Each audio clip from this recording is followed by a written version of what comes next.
اچھا رانا صاحب یہ آگے بڑھتے ہوئے یہ تو بتائیں، آپ نے کہا تھا کہ جی پیر یا منگل تک ہو جائے گی نئے سی ایم کے پی کے کی ملاقات اپنے لیڈر سے، تو آج پیر تو ہو گیا ہے، تو کل تو ہو ہی جائے گی نا، چونکہ جو ابھی لسٹ جو سامنے آئی ہے اس میں ان کا نام لکھا ہے کہ کل ملاقات کرنے والا ہے، تو کل ہو جائے گی ملاقات یا آپ نہیں پوچھ کے بتائیں گے؟ وہ اور کافی ملاقاتیں کر رہے ہیں، اب وہ دوسری طرف ملاقاتوں میں مصروف ہو گئے ہیں، ادھر سے فارغ ہوں گے تو پھر اب ان کی لیڈر سے بھی ملاقات ہو جائے گی،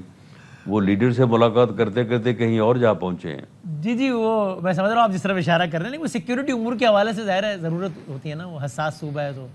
بریفنگز وغیرہ لینی ہوتی ہے نا۔ کل ملاقات کروا دیں گے نہیں کروا دیں گے؟ نہیں میں کوئی ملاقات کا رجسٹر پکڑ کے تو نہیں بیٹھا وہاں اڈیالہ جیل میں کہ میں ان کا نام آپ نے درج کر کے کمال تو ان کی یقین سے کہا تھا ملاقات کہ پیر کرواؤں یا گا۔ منگل تک ہو جائے گی نا، اس لیے آپ سے پوچھ رہا ہوں۔ ہاں تو وہ آج گئے ہی نہیں، وہ آج ہو جانی تھی، لیکن وہ آج گئے نہیں، وہاں پہ انتظار رہا ان کا، تو چلو اب پتہ نہیں ہے وہ کب جائیں گے، جاتے ہیں یا نہیں جاتے، وہ انہوں نے جلسے کرنے شروع کر دیے ہیں ملاقات کرنے کے لیے۔ آج دن نہیں تھا نا ملاقات کا، کل ہے، کل منگل ہے، کل چلے جائیں گے؟ ہاں کل انہیں جانا چاہیے، لیکن ان کا کوئی یقین نہیں ہے کہ وہ جائیں گے کل۔ جائیں گے تو نامراد تو نہیں لوٹیں گے کل؟ میری کوئی سپرنٹینڈنٹ صاحب سے بات ہوئی نہیں ہے، میں صحیح، اگر مجھے ظاہر ہے تو کہیں تو سپرنٹینڈنٹ کا اختیار ہے، میں ٹھیک، آپ نے صبح کیسے ان کی لینا، مدد صحیح کر بات، سکتا ہوں۔ صحیح، اچھا ٹھیک۔ یہ تو آپ تک بھی اطلاعات ہیں کہ بہرحال پی ٹی آئی تیاری کر رہی ہے اسلام آباد کی طرف ایک اور مارچ کرنے کی، اور یہ عنقریب ہونے لگا ہے کام؟ بہرحال یہ ان کا انتہائی غلط اقدام ہوگا، میں نے پچھلے سال جب انہوں نے یہ شروع کیا تھا تو میں نے اس وقت بھی کہا تھا کہ نہ ان کی یہ سکت ہے، نہ تیاری ہے، نہ اس پوزیشن میں ہے، وہ خواہ مخواہ جو ہے وہ کچھ اپنے ورکرز کو اکٹھا کر کے لے تو آئیں گے، لیکن بعد میں جو ہے وہ اس کا انہیں بڑا نقصان پہنچے گا، اور اگلے 6-8 ماہ تک، سال تک جو ہے وہ پھر اس قابل بھی نہیں رہیں گے کہ جو وہ احتجاج اس وقت کر رہے ہیں وہ کر سکیں۔ لیکن اس کے باوجود انہوں نے جو ہے وہ لانگ مارچ کیا، اور اس کے نتیجے میں تشدد ہوا، اس کے نتیجے میں نقصان ہوا، اور انہوں نے احتجاج جو ہے وہ غیر آئینی، غیر قانونی طریقے سے کیا، اور اس کا ٹھیک ہے حکومت کو بھی ان چیزوں سے نقصان پہنچتا ہے، اور ایسی حالات کو اس طرح سے خراب کرنا جو ہے وہ قطعاً ملکی مفاد میں نہیں ہے، لیکن اس کا ان کی جماعت کو، ان کی سیاست کو بہت زیادہ نقصان پہنچا۔ اور اگر اب دوبارہ آئیں گے تو دوبارہ اب اگر یہی وہ ہوگا؟ یہ دوبارہ ایسا عمل کرتے ہیں تو بالکل ایسے ہی، اگر وہ ویسے آئیں گے تو ویسے ہی ہوگا۔ دیکھیں نا، طریقہ تو آنے کا یہ ہے کہ وہ اسلام آباد میں اگر انہوں نے آنا ہے، اسلام آباد کے ایڈمنسٹریشن سے بات کریں، ٹھیک ہے، طے کریں کہ جی ہم کہاں تک آئیں گے، کس جگہ پہ اسٹے کریں گے، اسلام آباد کی انتظامیہ ان کو کوئی گراؤنڈ، ان کو کوئی پارک یا کوئی بڑی جگہ جو ہے وہاں پہ ان کو جو ہے وہ انتظام کر کے دے، وہ آئیں، آگے بیٹھیں وہاں پہ احتجاج کریں۔ ٹھیک ہے۔ لیکن یہ طریقہ تو نہیں ہے، وہ کہتے ہیں جی ہم سیدھے آئیں گے ریڈ زون میں،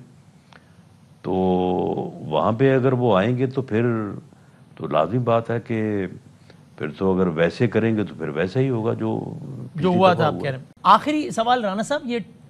اسرائیل کے ایک اخبار نے لکھا ہے، ٹائمز آف اسرائیل نے لکھا ہے، غزہ کے حوالے سے جو منصوبہ بنا ہے اس میں ہے نا کہ جناب وہ امن فورس، غزہ کی اسٹیبلٹی کے لیے فورس ہوگی، یہ وہ، اس میں وہ لکھتے ہیں کہ اس میں پاکستان کی فورسز بھی ہوں گی۔ آپ اس کو بالکل ایک من گھڑت خبر قرار دیں گے یا آپ کہیں گے کہ نہیں جناب ایک بات چیت چل رہی ہے، ایسا ممکن ہے بھی؟ بہرحال ان 8 مسلم ممالک میں جو وہاں پہ امن قائم کیا کرنا ہے، وہاں پہ قتل عام ہو رہا ہے، جی، وہاں پہ نسل کشی ہو رہی ہے، وہاں پہ اس دنیا کی تاریخ کا سب سے بڑا ظلم ہو رہا ہے، لوگوں کو گولیوں سے اور بموں سے مارنے کے بعد اب بھوک سے مارا جا رہا ہے، پیاس سے مارا جا رہا ہے۔ تو وہاں پہ امن قائم کرنے کے لیے اگر پاکستان کی جو ہے وہ افواج کو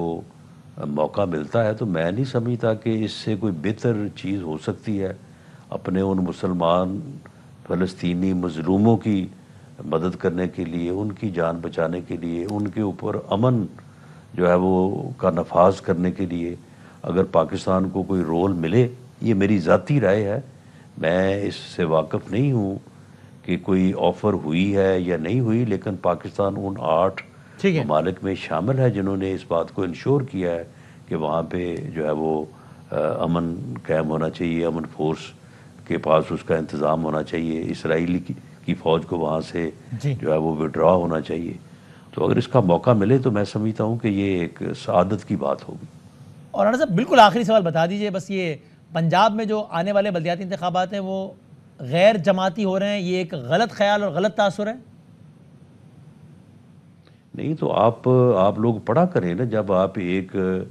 قانون یا ایکٹ آپ کے کہیں گے اوپر ایکٹ جب میں آپ کہاں لکھا تبصرہ ہوا، لیکن آپ کو فرمانے معلوم ہے نا لگتے کہ ہیں۔ وہاں کی وزیر اطلاعات نے اس بات کو ڈیفینڈ کیا ہے اور ہمارے پروگرام میں ڈیفینڈ کیا ہے، بلکہ انہوں نے کہا بہت اچھی بات ہے غیر جماعتی نہیں، ہونے وزیر چاہیے۔ اطلاعات نے بھی نہیں تو سنے نا، وزیر اطلاعات نے بھی اس ایکٹ کو پڑھے بغیر ڈیفینڈ کر دیا ہوگا۔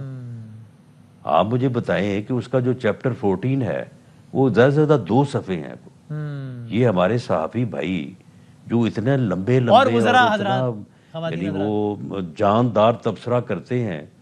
تو پھر حالت یہ ہے کہ وہ پڑھتے بھی نہیں ہیں۔ اخبار میں جو ہے وہ، اب میں اس اخبار کا جو اتنا بڑا نام ہے وہ میں نام نہیں یہاں پہ جی لے میں سکتا، سمجھتا ہوں کہ آپ اس اخبار انہوں سے نے بھی جنگ کرنا نہیں لمبا چاہتے، چوڑا مضمون لکھ لیکن لیا۔ لکھا ہے اس میں، ہاں صحیح بات ہے۔ تو دیکھیں نا یہ کتنی زیادتی کی بات ہے۔ لیکن یہ تجویز آپ بالکل کی عباسی پنجاب صاحب کے میں لیے بھی ہے اور مطلب بلدیاتی باقی ایکٹ جو اور ہے یہ وزراء حضرات کے لیے بھی ہے کہ پڑھ لیا کریں پہلے، ہے نا؟ جی وزراء حضرات کو بھی یا خواتین نہیں حضرات کو بھی آپ کی دیکھیے، تجویز ہے نا صحافیوں کے ساتھ ساتھ کہ پڑھ تو لیں؟ جی میری تو سب سے گزارش ہے اور آپ سے بھی ہے جی جی صحیح، ٹھیک ہے۔ کہ آپ یعنی اتنی بڑی بات کرنے سے پہلے اس ڈاکومنٹ کو پڑھنا تو چاہیے نا، میں نے تو جس کے سوالیہ متعلق انداز میں آپ پوچھا اور آپ نے رائے دیکھا ہے قائم وہ کریں۔ کلپ کہ بلدیاتی انہوں نے کہا، انہوں نے ڈیفینڈ کیا اگلے 3 منٹ نہیں کی جی وہ بلدیاتی